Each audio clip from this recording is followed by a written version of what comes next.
public comments on agenda items 6 through 12? Yes, Ms. LaRue?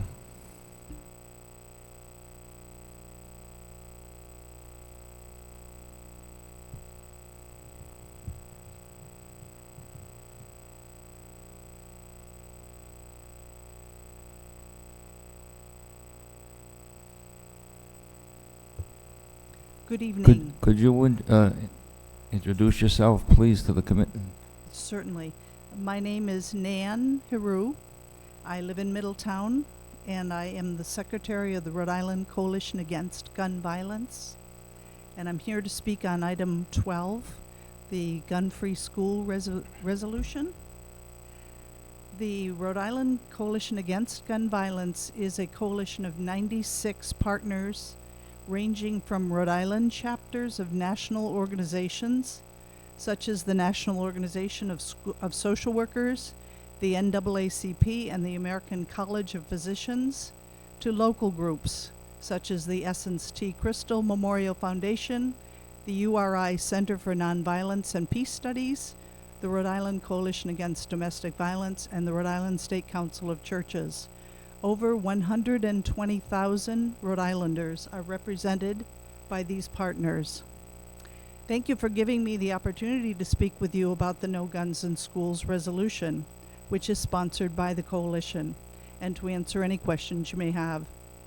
The resolution supports bills H5345, which actually was heard in a hearing last night, and I was there until about 1 o'clock, and Senate Bill 0187, which will eliminate a contradiction in Rhode Island law regarding schools as gun-free zones. Although guns are not allowed in Rhode Island schools under General Law 114760, a contradiction exists in State Law 1147-11, giving anyone who holds a permit to carry a concealed weapon the right to carry that weapon everywhere. That's a word in the law. The proposed legislation supported by our resolution would allow only law enforcement personnel to be armed, and that also does include retired police officers, which was a point of contention at the hearing last night. They would be the only ones armed on school property, and school property includes sports fields, buses, etc., even field trips. And that would make it clear that the concealed weapons carried by civilians are not allowed in our schools. I read the article in the Valley Breeze about North Providence installing the active shooter detection system just a few days ago. That's the perfect complement to that system would certainly be the No Guns in Schools resolution. We recognize that while most concealed carry permit holders are responsible people with legitimate reasons to hold permits, none have the training or qualifications needed to respond appropriately in a crisis situation involving a shooter. Our contention is that the presence of guns in schools in the hands of anyone other than well-trained law enforcement makes our children less safe. Law enforcement officials such as the Rhode Island Association of Police Chiefs and the Rhode Island State Police agree with this and are in support of the No Guns in Schools legislation. Currently, 42 states in the District of Columbia do not allow concealed weapons to be carried on school property by civilians. 8 states, one of which unfortunately is Rhode Island, allow concealed carry. With the push for a federally mandated reciprocal concealed carry law, it is now more important than ever for us to keep guns off school property. We now have 21 school committees and I think about 6 towns and cities which have adopted the resolution. I won't read them all, but I've got the list. And it is also currently on the agenda for many other school districts and municipal councils. Thank you for your time and attention, and if there are any questions, I'd be happy to answer them, if I can. Yeah, on behalf of the committee, we voted for this resolution last year, and we certainly are going to be voting for it. I know there were some minor changes made, and we're certainly going to be voting for it tonight. So, and I thank you for coming. By the way, I'm sorry I missed your call. By the time I got your call, it was too late. I got home very late. That's okay. Thank you. Thank you very much for coming. Okay. Under my update this evening, the first item on the agenda, our P-TECH update, that's going to be tabled until next month. Our director is a bit under the weather. But the next thing on our agenda this evening is the revision of our diploma system to align with the guidance from the Rhode Island Department of Education. And we've asked Mr. Goho and Lisa Jakes, Assistant Superintendent Lisa Jakes, and I have been working with the high school team to look at the new guidance and make some policy changes that are before you tonight. Mr. Goho is here to review that with you.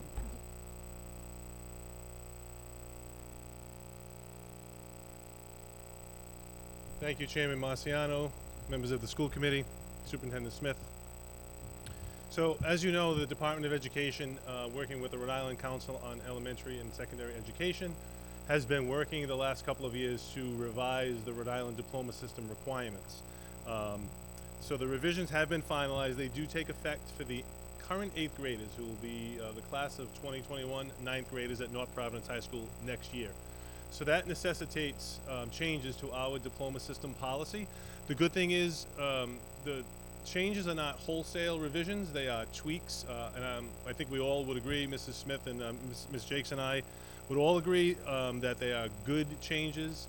They are changes that allow students and schools to provide more flexibility and opportunities for students. So just to give you a very, very brief overview of the rationale that went into the regulations. So the vision for the regulations is guided by 3 principles. First of all, graduation by proficiency, in which students demonstrate mastery of skills. Personalization, so that learning and the educational experience is personalized not only in the classroom but also outside of the classroom, where students are provided with the necessary supports to connect their experience to their learning, and also to offer students multiple pathways. And this is one of the things that we do see as a positive. Fortunately, it seems as if the pendulum is swinging a bit. Both the nation and the state seems to be moving away from the rigid, test-driven mentality that we've seen over the last several years, to providing students with opportunities to take courses that meet their interests and allow them to graduate with skills that are transferable to college and career readiness. And so we do like the opportunities that are being provided to students, and you know, the less emphasis on testing is definitely a positive. And also, you know, this will allow high schools to go back to the true concept of what a comprehensive high school was when it was originally developed, which is to provide students with opportunities for flexibility and for high interest course taking. So the components of the secondary regulations, the first one is to ensure literacy and numeracy mastery by all of our students, and that really should be the foundation of our educational program, to ensure that students graduate with high level reading and mathematics skills. So the Rhode Island diploma system does provide a framework for coursework requirements, performance-based diploma requirements, an appeals process for graduation decisions, council designations, which are still in the development process, in the development phase, as well as alternate recognition of high school accomplishment, which is also in the development phase, and then the notification of all of this to students and families and community members. And then it also provides a framework for the necessary supports to students regarding a personalized learning environment and individual learning plans, which North Providence High School has been providing for a number of years. The class of 2021 and beyond, as I said, the regulations require a minimum of 20 courses, 4 of them coming in English, 4 in math. So they've eliminated the 3 math, 1 math related. It must be 4 in math. 3 science, 3 social studies, and then 6 locally determined electives in the arts, technology, world languages, PE, and health. The regs do allow, or require actually, 1 performance-based diploma assessment, which currently the regs require 2. So the new regs give schools the option to continue with 2 or reduce to 1. So I'm going to explain what we have decided to do with our plan. And also commissioner, council designations, which are optional, and we will be providing them as they become available. They are currently in the developmental phase. Rhode is putting together various committees to determine what a commissioner's seal should look like in mathematics and ELA. Also the seal of biliteracy and also pathway endorsements. So Rhode has identified, I believe, 6 potential pathway endorsements, and they're putting together focus groups and study groups to determine exactly what those requirements are going to entail. So the policy that we are rolling out, which is really happening across the state, is not going to be able to specifically say what is required of a commissioner's seal, what is required of a pathway endorsement, because those decisions have not been made. But as they are made, that information will be added to our course of study book so that students and families will know exactly what they need to do to earn those various seals or endorsements. So the regs sort of de-emphasize Carnegie units and seat time as the primary method for demonstrating proficiency. The new regs allow for flexibility in how students can meet course requirements, not necessarily through seat time and course taking opportunities. It centers on successful completion of coursework, but also on the demonstration of proficiency aligned with high school content standards. We talked about personalization in ILPs at North Providence High School. Ms. Dianette is very well familiar with the PEPs, the personal education plans that we have been implementing at North Providence High School for many years. And multiple opportunities and measures for students to demonstrate that they are indeed college and career ready. So our diploma system. That slide represents the first paragraph of the new policy. And so our diploma system, this is not a dramatic change. The language here is not significantly altered. It's still going to be a composite measure of students' overall proficiency in the 6 core areas identified by the state, which are English, math, science, social studies, the arts, and technology. We are maintaining completion of 2 performance-based diploma assessments. We are not reducing to 1, although when I get to that, I'll explain to you the modifications that we are making. So in order for a student to be eligible for a diploma, they must demonstrate mastery of this conjunctive system, which includes passing courses, but also successful completion of the 2 PBGRs. So the course credit requirements. We are staying with a minimum amount of 20 credits required to graduate at North Providence High School. So currently, students must earn 20, and at this time we are maintaining that number, so there is no change to that. Of the 20 credits, those are the courses that the students must take during their 4-year career and the accumulation of the 20 credits. So it's 4 courses in English, 3 courses in science, 3 courses in social studies, 4 courses in mathematics. By state law, students must take 4 years of phys ed, 110 minutes per week. Students will take 4 quarters of health, 1 quarter per year. And then they have a minimum of 5 courses in the elective areas to choose from. So that's what the credit requirement and course requirement will look like. And there's really no significant change there, as I said. All students must attempt a minimum of 7 credits each year. Not all of the courses that they take will receive a full credit because some courses are half-year courses. Electives may include courses in the unified arts, business technology, and world languages. Students participating in specialized pathways, which would include our Marine Academy and also our P-Tech Academy. They may progress in their courses through an accelerated schedule to demonstrate proficiency. And we hope to use the Summit platform and other online platforms for students to matriculate through those pathways at an accelerated pace. And as the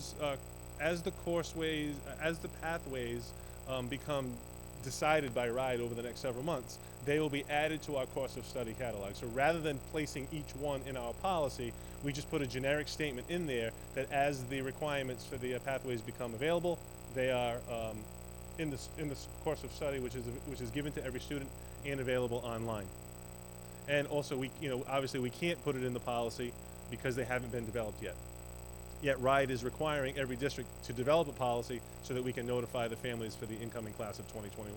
We are sticking with 2 performance-based graduation requirements. Of course, we're going to stick with our nationally recognized and signature PBGR, which is senior project. But we also are sticking with graduation portfolio. We had considerable debate about this with the leadership team. The superintendent and Mrs. Jakes joined us in those discussions as well. So we are going to significantly downsize and streamline the graduation portfolio. We do believe that the assembly of a portfolio, particularly a digital portfolio, which is what we are going to pursue. Right now, our portfolio is hard copy, which is kind of cumbersome. To do so in a technology platform could be costly, but we do have some ideas to do it through Google. And our new PBGR coordinator, Dana Gambardella, is very skilled in this area, is going to help us lead the graduation portfolio development in a digital platform. So we are excited about that. So we believe that assembling a portfolio through the use of technology is a very valuable skill. We know that applying for any job, even applying to college, putting together a portfolio is a requirement that will be very valuable to students. And most programs where kids will graduate from, be it a teacher or a doctor or whatever it might be, many college majors require students to put together a portfolio. So we recognize the value of it, but we are going to dramatically streamline it and make it more efficient and less cumbersome for our students. Diploma commendations and certificates, as I said, the Council on Elementary and Secondary Ed is still in the process of, putting together what those commissioner's seals may look like. So a student may score a 5 or the highest designation on whatever the new state test will be, or they may achieve a certain level on the PSAT or the SAT at the high school level. So that might make them eligible for a commissioner's seal. The Department of Ed has not yet established what that criteria might be. Students might graduate with a certificate saying that they've demonstrated mastery or skills in a particular pathway. And again, Rhode has not yet finalized what those pathways are going to be or what the requirements are. But we will have the mechanism in place in our policy so that when they do become developed and approved, that we can easily incorporate them into our course of study and note it on the student's diploma.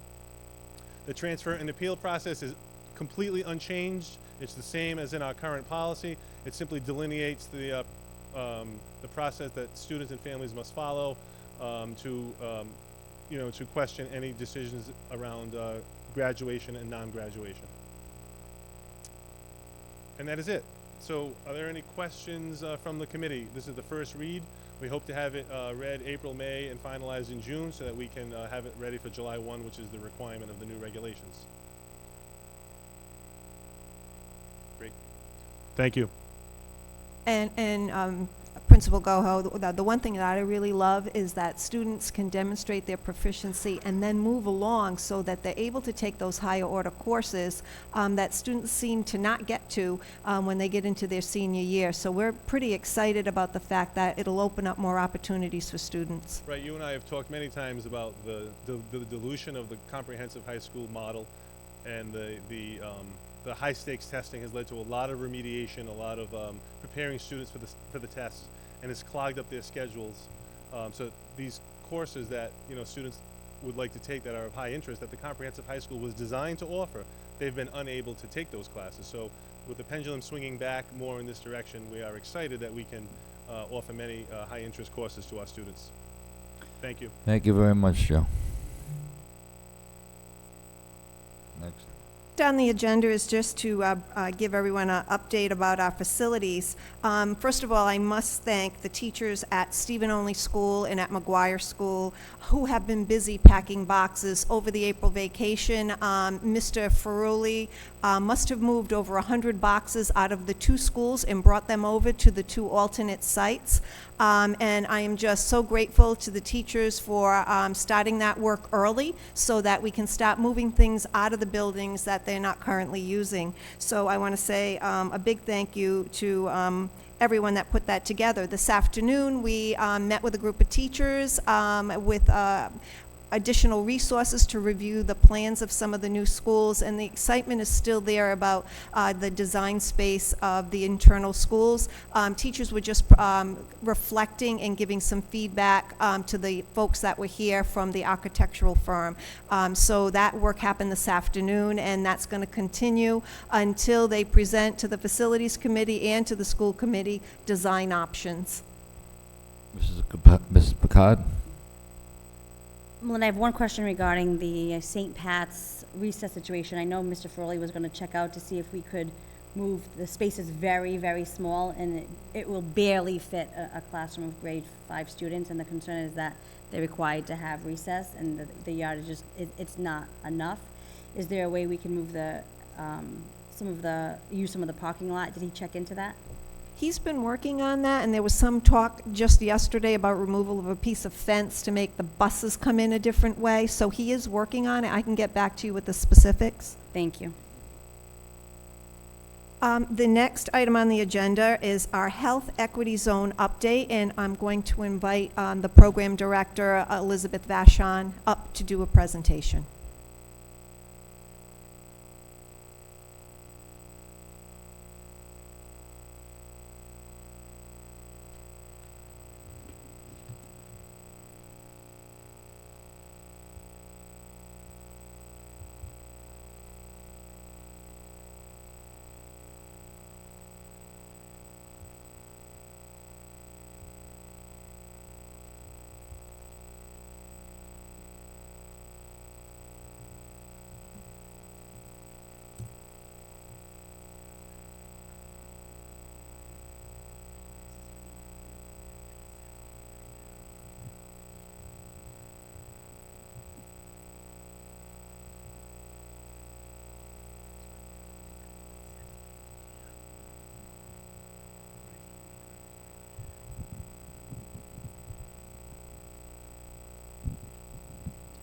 I guess the mic doesn't come off.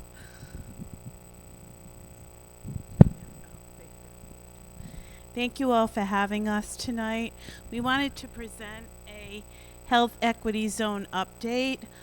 We've been working with the Health Equity Zone Grant for 2 years now in conjunction with the school department. And basically in that time, Maryville Elementary School has been our pilot school where we instituted a lot of the programs from the grant. And what our mission was when we started the Health Equity Zone was to basically create a full-service community school. And a full-service community school works in conjunction with the community to foster health with the families, which increases the students' academic achievement in the school. So some of the programs that we implemented, the first program was the school garden at Maryville, which is youth-led gardening. It teaches the plant life cycle, math with plant spacing, and to farm and table mentality. So basically all the students started out with plant germs in the classroom, and they each grew their own plants in the garden. For year 3, we got a community garden grant to expand, and we'll be working with the mayor and the town planner to potentially create other garden spaces near the Greystone and Centerdale area. And the student impact with the garden, because it affected every student in the Maryville school, was 232 kids. The next thing we implemented was the walking school bus. We hired 2 walking school monitors through the HES grant. We provided safety vests and pedometers for the kids to walk.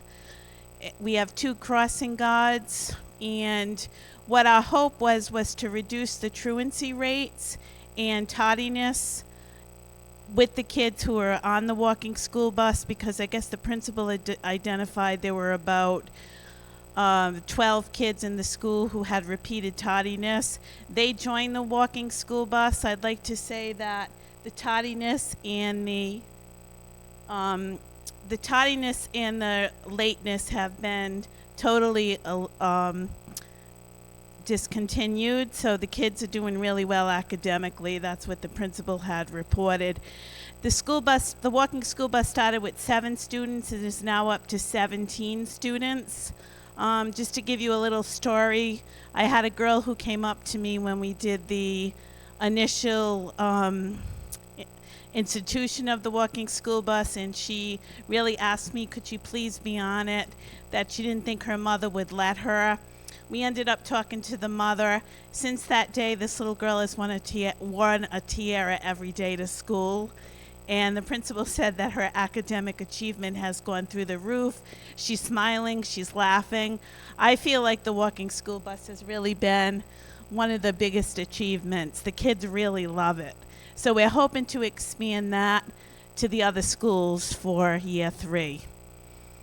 And those are some pictures with the mayor and the Department of Health. The next program that we instituted at Maryville is the Crock Pot cooking program, and I'm going to have Nikki Bond speak to that. Hi, I'm Nikki Bond.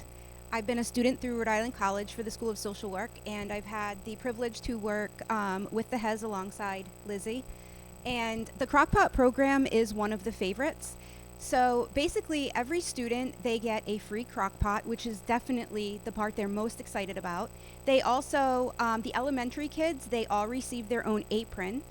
And every week, what this looks like is after school, they find out what's the recipe going to be. And the recipe is ready. It was cooked all day that day and is ready for them after school.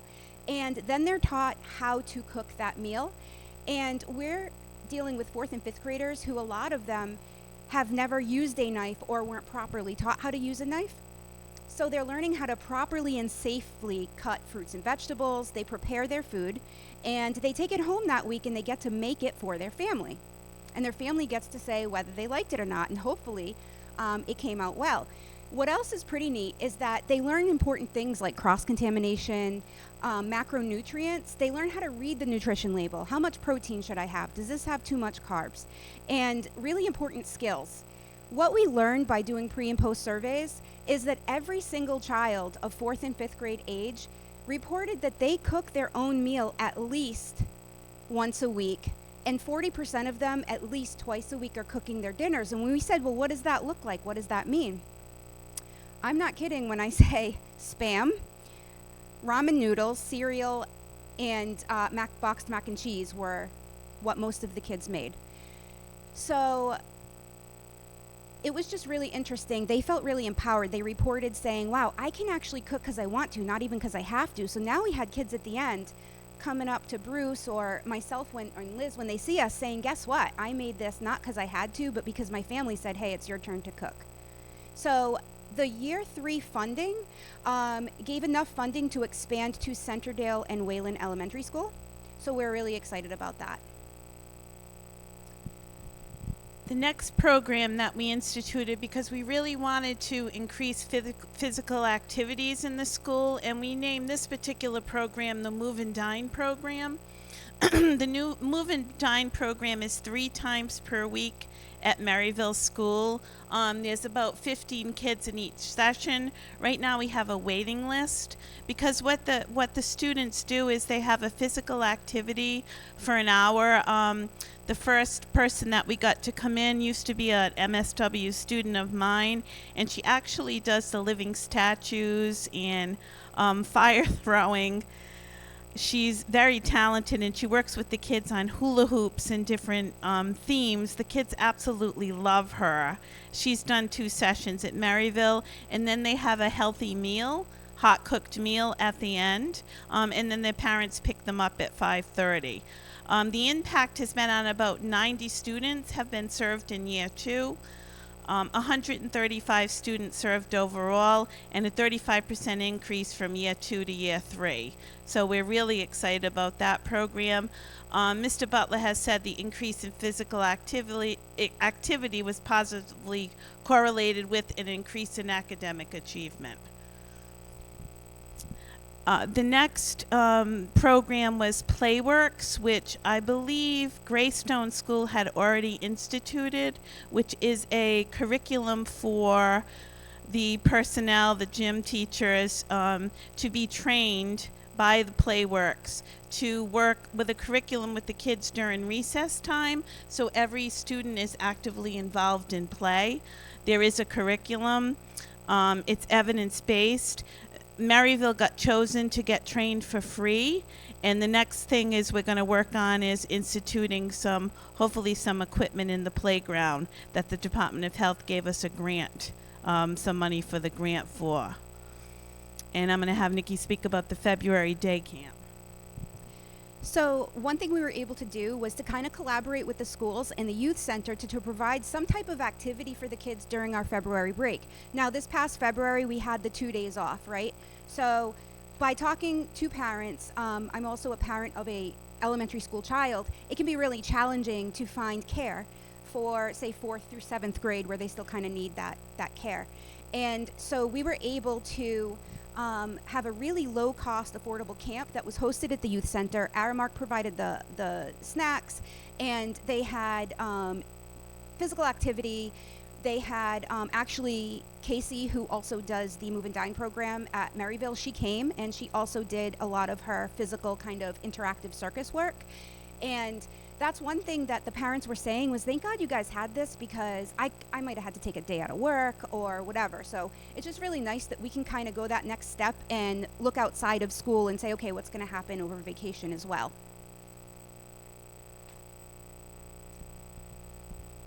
Briefly, I'm going to talk about, it says parent focus groups, but we've had a couple of family events at Maryville School where we actually had a storyteller come in.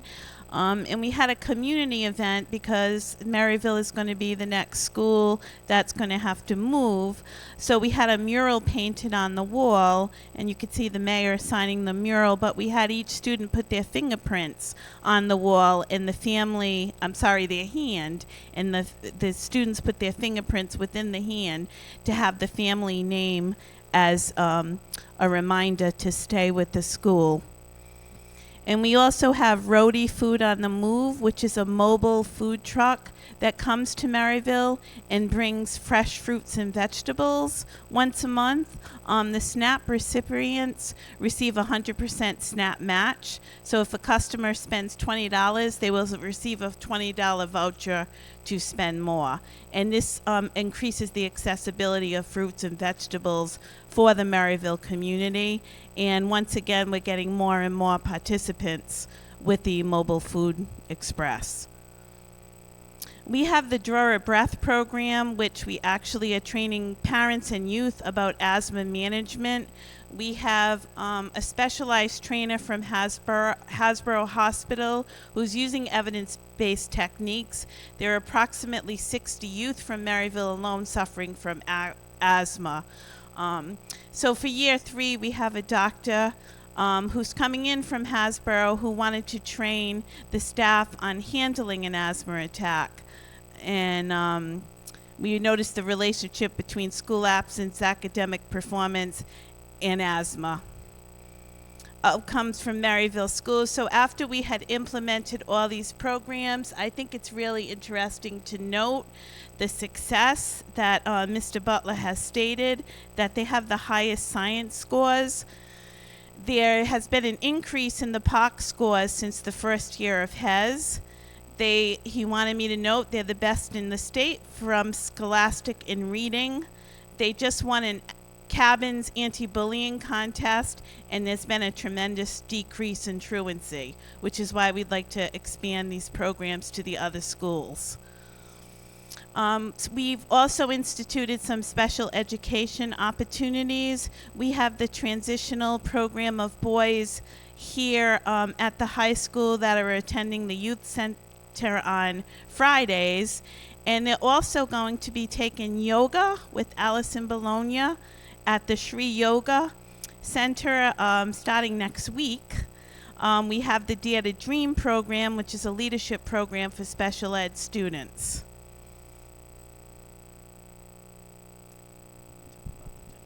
So also at the youth center, we have been implementing the dinner program. So a lot of students are going to the youth center directly from school, particularly from Birchwood and Ritchie. And we have estimated, according to Aramark, that we do provide about 98 dinners per week. And although it is kind of an out-of-school thing, right, we've kind of found that kids who are eating well-rounded meals consistently throughout the day are then going to go home and do their homework better. They're going to have a better night's sleep. They're going to perform better the next day in school as well. So we're really eager to hopefully actually expand on that more during year 3. And the number one and most important reason I decided to leave the school department after 20 years of counseling kids was that the community needs assessment indicated that stress was the number one issue for both children and their families in the community. So we really wanted to focus on why this was happening, and we wanted to institute some programs into the school. What we've been able to achieve through HES is we have Boys Town which gives us a 24/7 access to Youth in Crisis Hotline, which I noted that a lot of the kids are using after school. If they're having an issue, they can speak to a trained mental health clinician. And they also, our district was chosen for an evidence-based parent program that helps troubleshoot common family issues in various developmental stages. And I believe the first parent program is going to be at Birchwood Middle School. The teachers were also trained in year one from Gateway on Gateway First Aid mental health training, which is basically to identify a student who's having an emotional problem in the classroom and exactly what to do with that student when this is happening. We've done focus groups with parents, cultural sensitivity training for teachers, and I have interns doing stress management groups both at the youth center, at the high school, and at the middle school. Okay, so year 3 is coming up. We're really excited. One of the things that we're hoping to do is we're learning more about restorative practices that we've seen done in other school districts quite successfully. And there is funding for training to implement some free workshops to try to kind of maybe troubleshoot. Obviously, there are really good opportunities where suspension is really what's needed. But there might be some other ways to help these kids kind of grow and be able to, resolve the issue with the person and the teacher and the class to kind of gain a better understanding of how they should be and how they should act. And another thing is, Department of Health is really excited about this breastfeeding initiative, and we do have a lot of residents who are with child having babies. And with that, they said, what do you think you could do with that in the school department? Well, obviously, we have access to a lot of young families who may want that help if they did choose to nurse, and they just might need some assistance. And we did talk to some teachers who had said, when I had my baby, I wish I would have had a more maybe better idea of where I could pump, or maybe I would have come back sooner. And just kind of trying to troubleshoot these issues with some breastfeeding moms to see how they can still do that and really get back to work and feel comfortable doing so. And we're really excited about partnering with Tri-Town. They are interested in funding a full-time patient navigator that we could use at our disposal that would be free, and as well as behavioral health specialists into the schools, which I know is what we had really wanted from the beginning. Liz was talking about the mental health issues and how they wanted to be addressed in school. And I know this has to go before the school committee, but would be free clinicians coming in to work with the families. I know that we have social workers and psychologists into schools to work with the students, but we'd really have access to have family counseling after school. That wouldn't cost the school district anything, which I think is a great benefit. Also, we were approved for the Rethink Your Drink initiative. So we have about funding for, it says 700 free water bottles, but it's actually $700, and I think we could probably get more water bottles. We've been hearing from students that, hey, I don't really think to bring a water bottle to school, or I don't have one. And when I go to lunch, if I don't want the milk, I can buy a water on top of what I've already spent for my lunch. So we figured, why not try to promote this Rethink Your Drink by drinking more water by providing them with some water bottles so that they can just keep refilling them at school. And then we're almost done. Complete Streets. They did do a walkability survey for year 2. It was through the Safe Routes to School, and we're hoping to really kind of be able to expand that so that, we hear parents saying, well, there is a playground down the street, but the sidewalks are kind of scary, or there's no crosswalk there. And, just trying to make the streets safe everywhere for people, and also so that they could probably, walk home from school better. And we've had people ask before, okay, Complete Streets, that's interesting. What does that kind of thing really have to do with the school? Or what does the youth center thing really have to do with the school? And it's interesting because this whole child initiative is all about looking at the entire child, right? Because sometimes we can't really figure out why a child maybe is behaving a certain way or not performing a certain way. And we don't realize it might be because of an illness with a grandparent who might be an older adult in our community, or it might be the type of house they live in. When we were doing the asthma program, there were kids that were living with asthma in homes with mold and things like that. So if we want the kids to perform better in school, we really want to try to address the things that are happening everywhere around them, whether it's in the senior housing, whether it's the streets they walk in, or whether it's what type of food that they're having at night for dinner. So we're very excited to expand into year 3. And the North Providence has partnered with the USDA to help advocate for better food choices in the school cafeterias. We're really excited for year 3. I think, like I said, one of the reasons why I came into this position was to fill in the gaps of what I've been hearing in the schools for 20 years to make kids successful academically. A lot of them were cooking for their families, doing the shopping, doing child care, and this grant really gives us the opportunity to implement programs into the schools and into the communities to make the kids successful. Thank you. Before you leave, Does anybody have any questions? I think Gina Picard has a question. I just have a few questions. I know that we're discussing what schools would benefit from year 3. I did note in the presentation, Sunnydale and Wayland were both mentioned. How are those schools determined, and how are those decisions being made? Why Sunnydale and Wayland? Mr. Butler said in the year there's a 2-year strategic plan, and his hope was in the plan that the programs that were at Maryville will expand to the other schools. So Sunnydale was chosen, I think, initially because of the poverty rate at that school. So that was probably the reason that we chose Sunnydale. I'm not clear on the Wayland, and I think it was because Maryville's going to be shifting to Wayland, and I believe that that's what the thought process was behind that. I'm just reporting what Bruce Butler said to me in regards to the strategic plan. That is in the strategic plan, to take the health initiatives and make sure that every school is eligible for the same type of programming. That is the goal of the people that put the strategic plan together. Well, and did you mean specific programs, like where will the Crock Pot program be next year, or just HES in general? I think overall, what schools we're going to be benefiting from year 3. So it looks like definitely Maryville's population, and I understand why. And I'm not seeing. I see us. I'd like to see more at the middle school based about. I know both Ritchie and Birchwood have a population that definitely would be able to utilize the programming. And you also mentioned something about the high school. What was happening at the high school with HES? We have the transition program with the boys. Basically, I have an intern coming in doing stress management groups, and the kids are also going to be attending a yoga class. And they're going to the youth center. Is that happening now, or is that for next year? That's actually, the yoga class is going to happen as the beginning of May. And the boys are going to the youth center every Friday. That's happening now. So they're both after-school opportunities? Yeah, they're both after-school opportunities, so, correct. I appreciate the fact that you've added data to the presentation. Just moving forward with our updates, I'd like to see the data broken down by school and program. So it's clear, for example, if it's 98 students, is it 98 Maryville? 30 from Birchwood, 30 from the school, and are they repetitive students, or is it 98 individual students, or do they repeat it all?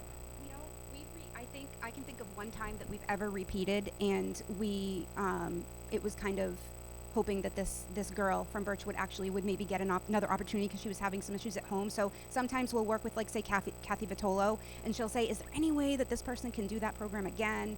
And if we have the space available, then we will allow for a repeat. But so far, out of the numbers you saw, that was one.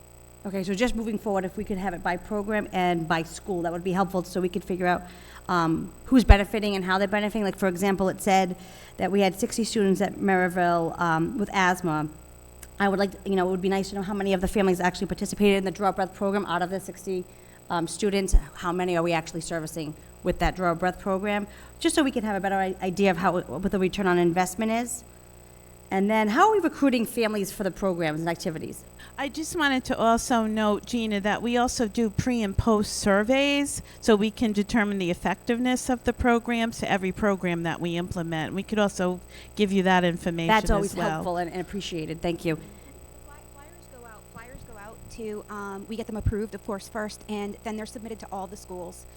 Obviously, if it's a 4th and 5th grade class, only the elementary schools and things like that. When we went to the youth center, for example, Ritchie was also invited, so we can kind of capitalize on those kids that didn't get to go to the cooking program at Birchwood. But basically, it is a first come, first serve. But we also work closely with the social workers that will maybe see a need and refer to a program. All right, thank you, thank you. Any other questions? Thank you very much for a very informative presentation. The next item on the agenda is the financial report. Be it resolved that at the recommendation of the superintendent, the North Providence School Committee consider and vote to approve the financial report as submitted. Motion by Mr. Angiozzi, seconded by Mr. Iannetta. Discussion, all those in favor? Opposed, ayes have it, so voted. Next item. We do not have any homeschool requests. The next item is field trips. Be it resolved that at the recommendation of the superintendent, the North Providence School Committee consider and vote to approve the field trips as requested. Motion by Mr. Angiozzi, Mrs. Picard, and Mr. Iannetta. Discussion, all those in favor? Opposed, ayes have it, so voted. Next item. The next item on the agenda is the dress code policy, and this is going to require a vote because this is the third read. So be it resolved that at the recommendation of the superintendent, the North Providence School Committee consider and vote to approve the employee dress code policy as submitted. So moved? Motion by Mrs. Picard, seconded by Mr. Angiozzi. Discussion, all those in favor? Aye. Opposed, ayes have it, so voted. Next item. Be it resolved that at the recommendation of the superintendent, the North Providence School Committee consider and vote to approve the registration procedure policy. This is also a third read as submitted. So moved? Motion by, who motion? Who made the motion? Mrs. Picard, seconded by Mr. Angiozzi, and anyone else? No, that's it, okay. Discussion, all those in favor? Aye. Opposed, ayes have it, so voted. Next item. So the next item is the approval of the strategic plan. And in February, we had over 70 individuals, teachers, community members, parents, and some students together to work on a 2-year strategic plan. It was voted on to be a 2-year strategic plan so that we could keep the momentum moving in the district. However, it would give the flexibility for the new administration to come in and kind of guide that work. There are 4 goals in the strategic plan, one that addresses instruction and curriculum, the other assessment, learning environment, and family and community engagement. There are targets and strategies developed for each of those goals, and they were submitted in the packet to you for review. You need a motion? Motion by Mr. Iannetta. Second? Seconded by Mrs. Picard. Discussion, all those in favor? Aye. Opposed, ayes have it, so voted. Next item. So the next item is our new technology plan, and I'm going to have to compliment the members of the school committee because the former plan, actually all the goals and objectives in that plan were met based on all of the work that you've done over the last years to upgrade our technology infrastructure, add new devices, and provide professional development for our teachers. So we should be very proud of that accomplishment, and some of the members of that technology committee, one being Ms. Picard, really celebrated that. So the new technology plan focuses on 6 core technology functions: supporting teaching and learning, managing curriculum and instruction, processing information, supporting communication, administering and managing organizational resources, and managing learning resources. And so the full policy is in the packet for review and a vote this evening. You need a motion? Motion by Mr. Iannetta, seconded Second. by Mrs. Picard. Discussion, all those in favor? Opposed, ayes have it, so voted. Next item. The next item is a bid for demolition and abatement. Mr. McNamee. This is the second bid that's going out for the new schools. The first bid was the consultants to determine the plan in terms of the abatement issues at each of the schools.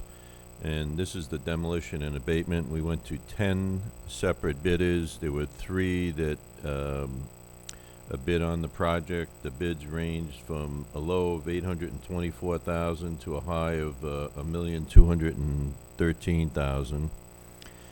And the award would be going to the lowest bidder, which is AA Asbestos and Abatement Company, at $824,130. Need a motion? So moved. Second? By Mr. Cataldi, seconded by Mrs. Picard. Discussion? Yes, quick question. Is this come out of capital fund, or is this part of the bond? As part of the bond, yeah. Any further questions? All those in favor? Aye. Opposed, ayes have it, so voted. Next item. Be it resolved that at the recommendation of the superintendent, the North Providence School Committee consider and vote to approve the resignations as submitted. Motion by Mrs. Picard, seconded by Ms. Dianetta. Discussion, all those in favor? Have it, so voted. Next up. This evening, we have several retirements that are going to happen at the end of the school year, and one as recent as the end of this week. The first is Barbara Fox. Barbara is an amazing math teacher who's been in the district for many years, and she was our first district-wide induction coach. She's here this evening. Barbara, if you would stand, we can't thank you for all those countless years of service. You will be sorely missed. The next teacher who's retiring is Noreen Iglesias. She's a music teacher at our elementary level. Noreen has been a wonderful inspiration to our students as far as music education. She has provided many community events, and she will be deeply missed as well. The next is Susan Rylander. She's a reading teacher. She spent her entire career at Greystone Elementary School, and she has been instrumental in helping struggling readers over the years. We can't thank Susan enough.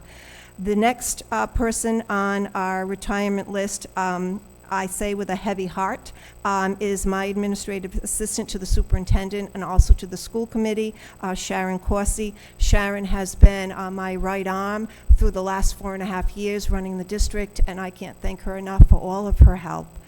And then the final is Karen Praviti, a math teacher at Ritchie Middle School, and Karen will also be sorely missed, and we appreciate all of her years of teaching our students good math concepts. We need a motion to accept. Motion made to accept with regret all the retirements. Second. Second. Who second? Mrs. Picard and who else? Anyone else? The entire committee. All right. Any further comment? On behalf of the committee, I'd like to wish the retirees the best, good health, and everything else in their retirement. All those in favor? Aye. Opposed? Ayes have it, so voted. Next. Resolved that at the recommendation of the superintendent, the North Providence School Committee consider and vote to approve the leaves of absences as submitted. Motion by Steve Andriozzi, seconded by Ms. Dianetta. Discussion, all those in favor? Opposed? Ayes have it, so voted. Next item. And next on the agenda is the layoffs that we usually at this time of the year for budget. And primarily, most of the layoffs are to ensure that the union body votes to approve the time change at Califf Elementary. In the case that may not happen, then we have to offset those costs for additional transportation, and so that's why those 5 layoffs are before you this evening. And then I am seriously watching the kindergarten numbers, and I will be watching them over the summer. If there is a possibility to reduce one of those kindergarten positions, I would like to do so, but I probably won't bring that before you until probably August. So the layoffs are for the time change, the additional costs for transportation, and watching those numbers for kindergarten. A motion by Ms. Dianetta, seconded by Mr. Palmieri. Discussion, all those in favor? Aye. Opposed? Ayes have it, so voted. Item is appointments. Maria Antonazzo, teacher assistant at Stephen Only, effective date April 26, 2017. Brendan Valley, girls soccer coach at Ritchie, effective date April 26, 2017. Corinne Matera, secondary technology educator at North Providence High School, effective date August 28, 2017. Kevin McKiernan, marine technology educator at the high school, effective date August 28, 2017. And Deborah Williams, teacher assistant at Ritchie, effective date May 10, 2017. We need a motion. So moved. Motion by Mrs. Picard, seconded by the entire committee. Discussion, all those in favor? Aye. Opposed? Ayes have it, so voted. We do not have layoff rescissions this evening, but we do have displacements. Be it resolved that at the recommendation of the superintendent, the North Providence School Committee consider and vote to approve the displacements as submitted. So moved. Motion by Ms. Picard. Who seconded? Did you second it, Mom? Yeah. Second by Mr. Iannetta. Discussion? All those in favor? Opposed? Ayes have it, so voted. Next item. Be it resolved that at the recommendation of the superintendent, the North Providence School Committee consider and vote to approve the continuation of the North Providence School Department as the backbone agency for the Health Equity Zone Grant as submitted. Motion by Mr. Andriozzi, seconded by Mr. Cataldi. Discussion? All those in favor? Aye. Opposed? Ayes have it, so voted. Next item. Be it resolved that at the recommendation of the superintendent, the North Providence School Committee consider and vote to approve the resolution on gun-free schools as submitted. So moved. Motion by Mrs. Picard, seconded by the entire committee. Discussion? All those in favor? Aye. Opposed? Ayes have it, so voted. Be it resolved that at the recommendation of the superintendent, the North Providence School Committee consider and vote to approve the removal of textbooks from inventory as submitted. So moved. Motion by Mrs. Picard, seconded by Mr. Cataldi. Can I have the book on magnets? Discussion. All those in favor? Opposed? Ayes have it, so voted. Be it resolved that at the recommendation of the superintendent, the North Providence School Committee consider and vote to approve the Assistant Program Director of the Health Equity Zone job description as submitted. So moved. Motion by Mrs. Picard, seconded by Mr. Cataldi. Discussion. All those in favor? Ayes have it, so voted. Next item. And with Mrs. Fox's retirement, we will need a new induction coach. So be it resolved that at the recommendation of the superintendent, the North Providence School Committee consider and vote to approve the induction instructional coach job description as submitted. So moved. Mrs. Picard, could you raise your hand if you're second, please? Seconded by Mr. Iannetta. Discussion? All those in favor? Aye. The ayes have it, so. Next item. The next item is Mrs. Picard, and a little discussion on the Skywood features. I'm going to say I'm all set. The Skyward feature has been opened. Mrs. Alcazar will be very happy, and many other parents. We appreciate there was a field that the parents enjoyed having where it allowed them to see the median of the class and it allowed a barometer to understand where your child was in relation to the rest of the students. It is now functioning. There's still a little glitch with the app, but Mrs. Jakes is on it, and she's working it through. Thank you. The next item is fundraising. Mr. Andriozzi. So, 2 or 3 months ago, I was walking into Shaw's Market, and there was some fundraising happening again that we discussed at length that we would not approve. So that evening, we decided that we would instruct the administration to make sure that they, again, reiterated to the principals and all parties that we did not want any fundraising outside of the schools, canning, panhandling, whatever you want to call it.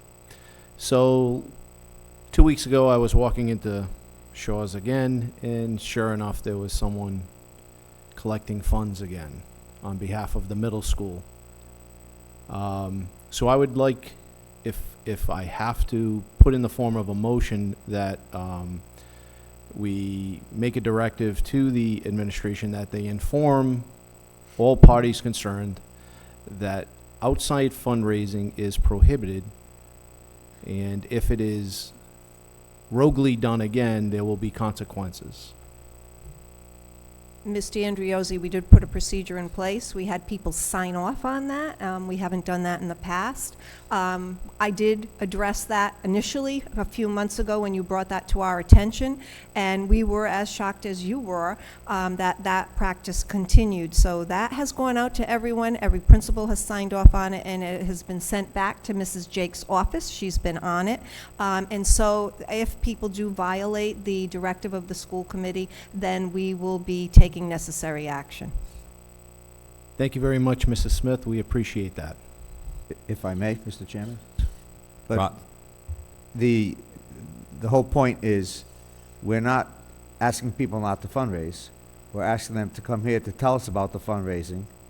So we're not into fundraising, Mr. Andriozzi. I am not anti-fundraising. Right, It's, we just you know, want to have a better control over it, so we don't walk around and say, look at all these kids, the school department doesn't help them, and they're gonna go out here and raise money for, with cans. Absolutely. They're out Okay. collecting I totally agree. $130 on a Sunday afternoon Right. for what? I mean, if we can't come up with $130, we might as well just close everything down and go home. Totally agree.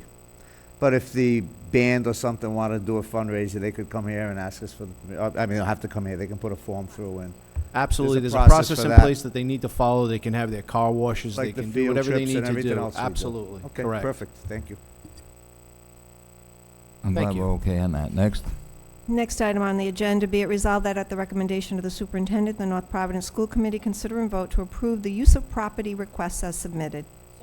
Motion by Ms. Picard, second by Ms. Dianetta. Discussion, all those in favor? Just a quick question, the St. Pat's Gym, is that a one-time fee or an everyday fee? No, that is for, that $500 is usually per time when they use the gym. Are they aware of that? I'm not sure if Mrs. Falone made that quite clear. I think we do need to tell her to repeat that. She sends out correspondence to them, but that is what we charge when we have outside agencies use our gymnasiums, Because right, per John? week, Yeah. over that month, that's are thousands aware of dollars. It's a lot of money. They are aware of it? Okay. Is there any, it seems excessive to me. It is in the policy. That's a lot of money.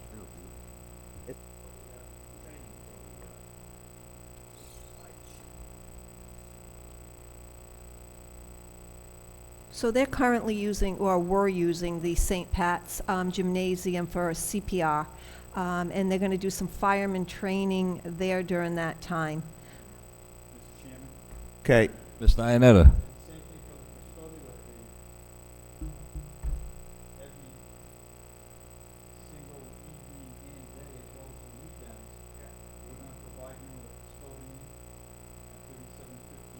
well, they're paying that. I believe they pay the facility fees. I think they do. Yeah. Yeah. Right. Well, I think if it's gonna be over multiple days, you could probably enter into an arrangement to reduce that fee, depending on their commitment over X number of days. I mean, this gym is not gonna be used during the next, Well, Yeah, if you- you're right, so it's a 4-month lease. Could we enter into a 4-month lease through your office and bring it back here and we can vote on that instead of this standard? I mean, that We could do a seems- memorandum of understanding Yeah. for the well, no, you gym. can use the use of property, you just change the, you can change the fee based on how many days they wanna use it and when they wanna use it. Okay, oh, so they're not necessarily gonna use every single one of these days? They're And- taking out the property usage and we don't know when they're gonna use it? Well, I don't. I You're haven't not looked- aware of that I either? haven't looked at the use of property, but Okay. if he's gonna use it 3 nights out of the week, then we I could probably understand that. arrange Right. to reduce that fee, Right. but. What's that? They wanted to, but we changed the lock so they couldn't come in. Okay. No, St. Pat's, no. no. Where he So the was. locks are changed, it's alarmed. Will it have any effect on the move? It shouldn't, because what the concern you have is that once we move in there, then you're gonna make sure that the rest of the school is blocked off and secured, and so we have to look at that as well. That's why we put the August 1st as the cutoff date, because we knew in August we were going to need that facility, the whole Prepare facility. for the parents with the open Well, houses. in that case, can we just approve this with ongoing negotiations between the superintendent's office and this person to work this out, to make sure that it's equitable? It seems to me that that's $500 a night for 7 days a week for 4 Yeah, that's- months. that's- That's a lot of money. Yeah, that's. I'm not listen, I'm not trying to give anything away. I just want to make sure the person leasing it understands what it is. And that when we go looking for the check, we're saying, well, what do you mean? We didn't. Yeah. I think it's excessive, so I think we should All look at right. it, look at the price, yeah, definitely. Mr. Chairman, I also have a question. The last one, the Integration Cultural Latina Group, where they use the parking lot to dance. Yeah, an outside event. If They there's use, they use the corner of the Ritchie parking lot, near the cemetery. And I only know that because I went there a couple of times and they were there, and, I asked them what they were doing. They're harmless. Oh, I didn't very say nice. that. They pick no, up they after dance on themselves. the parking lot? They just stay in the parking yeah. lot. It's in that one little corner, No, I mean, near the soccer field, near the cemetery, and you'd never know, when they leave, you'd never know they were there. well, I'm not saying, I just, don't- wouldn't they want to be on the grass or something? I don't know. No, Maybe. I don't think so. No? Okay. No problem. They're harmless. Well, I think they like being on the asphalt because they do their routines, and the grass might be wet and spongy. And I won't speak for them, but they've been there for a while. Very good, thank you.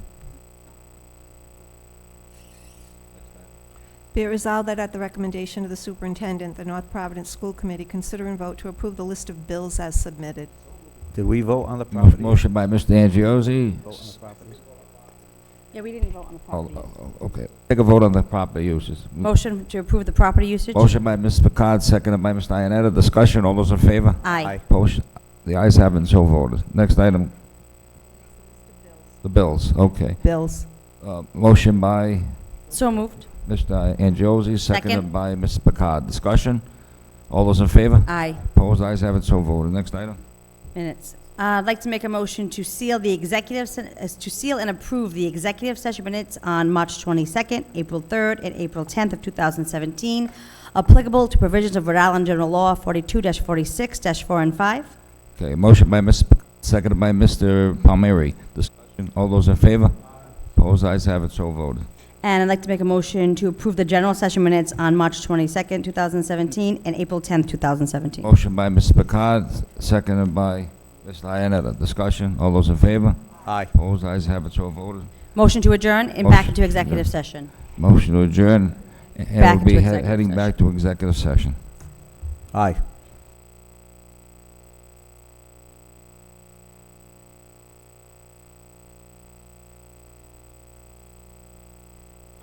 There'll be no votes taken in the executive session, but, okay? And we'll be back here officially to adjourn.